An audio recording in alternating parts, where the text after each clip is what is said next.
All right. We are back with Tyler Perry's Zatima season 3, episode 8, Brothers and Enemies. So y'all, the episode picks back up with Zach when he stopped sharing his location with Fatima. Both Tony and Connie steps in and tells Fatima to go home and they will find Zach. Y'all don't forget, Fatima is still pregnant with Zach, Keisha, and Jacouterie. Anyway, um, um, she said that, it just kind of, she tried to say that she said that it was a lot. And you can't be out here looking for Zach, stressing yourself out, and you are pregnant. He is out of control, clearly. Anyway, Tony calls Nate, and Nate tells Tony he found Jeremiah, and they are taking him to Belinda's spot. And she's pissed, talk about he nasty and he stinks, and all of the things. And ma'am, let's be clear. If we're gonna start, we need to start from the beginning. You set this in motion, being messy. You, no matter how much you try to slice it and dice it, you was the one who told Nathan to tell him, Tyler, why is she here? We don't like her. We don't like her. We don't even tolerate her at this point. We just don't like her. Anyway, y'all, it's my favorite part. The theme song. Love ain't perfect. We still work it. All right. So y'all, we come back. Tony tells Belinda Nathan's plan. I'm sorry. Tony tells Connie what updated her on what was going on and where they taking him. I just think it's stupid. No, I'm sorry. Connie says it's stupid, and I totally agree with Connie. Connie says Belinda would tell Zach, and Tony agrees. So now they have to go to Belinda's house and get Jeremiah out of there. And y'all, this is all stupid to me. But whatever. We are going to go with the flow. So y'all, then Connie calls Fatima and tells her Jeremiah's location. So Fatima's gonna go head over to Belinda's house. So y'all, we get to Mr. Fine Uncle Tyrone, and Tyrone calls Tony and tells him Zach was outside the shop. And then Zach walks in looking for Jeremiah, and Mr. Tony is vague, but Zach knows that Mr. Tyrone is not telling the truth. And at this point, we kind of navigate because Mr. Tyrone tried to talk some sense into him. And y'all, just a little sidebar real quick, because Mr. Tyrone says this because he was like, he has a problem. That's still your brother. And I just want to say, allowing others to get away with something because they have an issue or because their family is crap to me. Y'all, we got to get away from that. We got to get away from everybody just saying, oh, that's your mom, that's your dad. You still have one. You still have this. Well, in the grand scheme of things, just like I have one of them, they have one of me.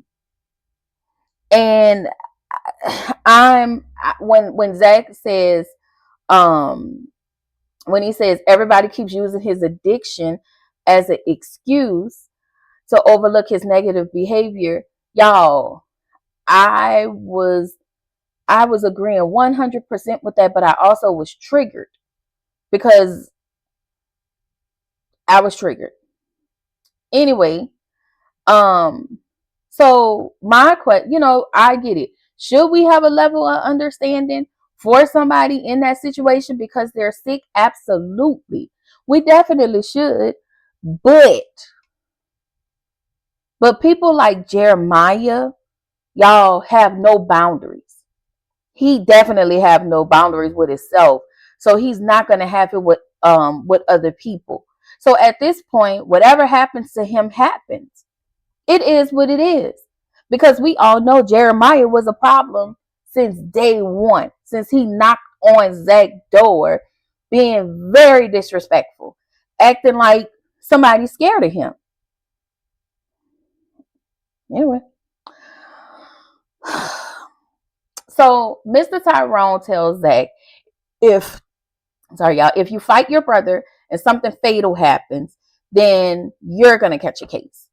And so he's trying to get him to see the legalities of it, not just be like, oh, hey, stop. He's also doing that, but he's also trying to get him to see like there is another way.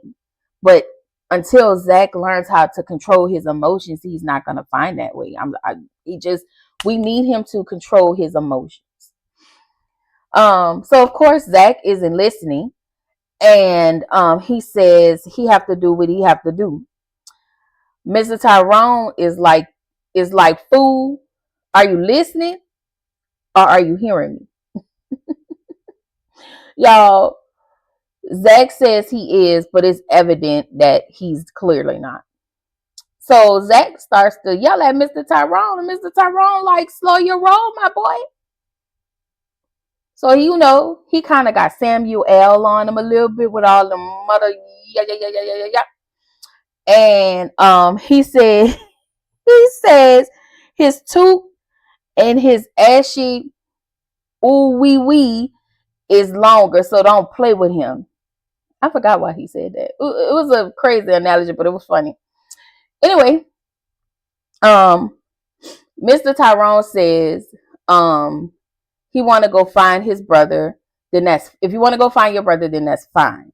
But before you go find your brother, you need to calm down, because fighting your brother isn't the answer.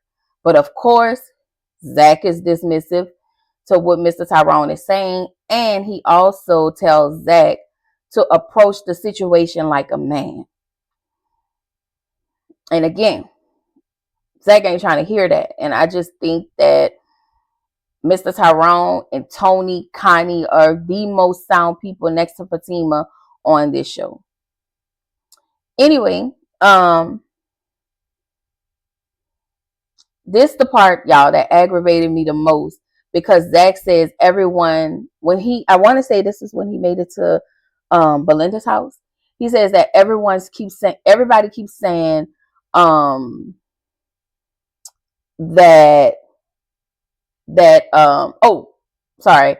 Zach says everybody keeps telling him the same thing. And I'm just like, sir, if you keep hearing the same thing, then you might as well go ahead and take the advice. They're not telling you nothing wrong. You know they're not telling you nothing wrong. You just choosing to do it because you don't want to look weak. And that's a crazy excuse to me. That is.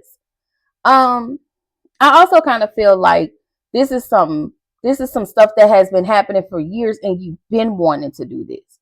I get it, but we just gone, because we know your brother ain't been the best brother. And probably mad at him because he was the one who gave your mom the drugs, and that kind of pushed her unaliving. And I think he's mad about that. Anyway, Mr. Tyrone tell him he has two options. Either you can go to jail, or you can go about your business, and it's just that simple. He reminds Zach that all the hoochie coochie stuff he's doing for Fatima, he's gonna be doing it for somebody named Timmy. He says Timmy will put them rusty nuts on his chin hair, and I'm just like, really, Mr. Tyrone? But I just agree. I agree that Zach, you really need to hear Mr. Tyrone, because in a nutshell, he's telling you to chill out, just chill. So y'all, we get back to Angela's house, and Sean is over there cooking, and that is a skill set she didn't know, because she enjoys when he's eating now. Catch that. Shout out to Mariah and Quad. So somebody knocks at her door, And Sean says to her, there you go, another dude. And I'm just like, this lady's single. Like, she don't owe you nothing. You the one who catching feelings. This lady pays the bills in her own house. Like, I just feel like, people like that aggravate me. Like, it's okay for you to pass your stuff and float it around like it's government cheese. But the moment you see the person of the opposite sex go and do whatever she do and, have her a good time however she feels like it, you want to kind of call her out of her name, so to speak. So Angela answers the door, and it's Fatima asking her to come with her to head over to Belinda's house. So we get to the next scene where Tony makes it to the barbershop and he's outside with Zach. And so he's apologizing to Zach about not telling him about Jeremiah and telling him what happened with Fatima. And once again, my problem is, why are you apologizing? You don't owe him an apology. And that's the aggravation I have with Zach. You feeling like everybody have to have this type of loyalty to you. And you're so angry at the people who actually love you and care about you, which is insane to me. Because again, it's not their story to tell. That was Fatima's story to tell. And whether or not she told you, that is her place in her business. Yeah, I get who you are in her life, but she's also trying to protect you, but you're too blind to even see that. So we get back to Bryce and Preston. Y'all still outside? Why y'all still outside? So he talks to Bryce about his actions, as he should. And it just kind of felt like Bryce was flirting with Preston. And I'm just like, Bryce, please. Okay? Don't you flirt with my man. Okay? That's my man and Danny's man. And that's it. We already trying to tolerate Deja, but stop. Whatever. So Bryce is unsure of him. I'm sorry. Yeah, Bryce is unsure of himself, and now he's in pain. If you notice, like in that particular scene, after him and Preston went to get in the car, he started to grab his side. And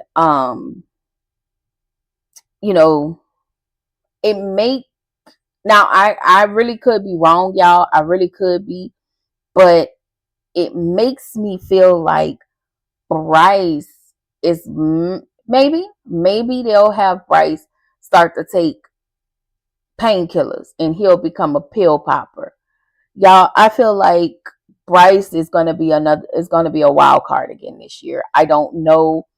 I just feel like he needs to go. Like, he needs to find a happy medium, or either he don't need to stay in this lane of his character. He needs to find therapy. Like, we need to see more healing of Bryce. Sorry. And if we can't find more healing, then he got to go. I don't know. I just don't feel like Bryce's purpose for being here. I don't. So y'all, we get to Fatima's house, and of course she calls Zach and leave him a message. And so Nate came downstairs, and no, before Nate came downstairs, she called somebody else to tell them to tell Zach that his brother was at her house. That's what I'm talking about. Y'all, that girl aggravates my spirit. And so Nate came downstairs and kind of, questioned her about her phone and whatnot. And she threw him off. And so Fatima and Angela comes over. And so she just walks in the door, didn't speak. And at this point, I wouldn't have nothing to say to her either. And so Fatima, Nathan goes up to get Jeremiah, and Fatima has this compassion for him. But of course, he's under the influence. So most of the time, people like that are going to be mean. So this scene also was triggering for me because I have my, own personal experience where you're trying to, in the moment, help somebody, but then they're being mean to you because they're coming off their high or something. So Zach comes in. They find out Zach is on his way. He comes in before they can, once they get Jeremiah upstairs, he comes in, and y'all, he's trashing his lady house, throwing stuff around. Like, I don't like Belinda, but this right here is way too much. You came over here and trashed this lady house completely up. And if it were me, I would press charges on you because you're not finna come to my house. The way I would have stacked Zach real fast, real quick, because you mad, it aggravates. So, y'all, Zach is just completely out of control. He goes upstairs and we hear gunshots, and somehow he just flew off the stairs like he was Superman. It was like, and I'm just like, who had a gun? Did he? We just heard gunshots, and the episode ended from there. Y'all, this episode was a little heavy. It was triggering, and it was a little emotional for a couple reasons. But before y'all head out, please make sure you like, comment, and subscribe to my channel. And I will be back with the next one and on next week, y'all. Anyway,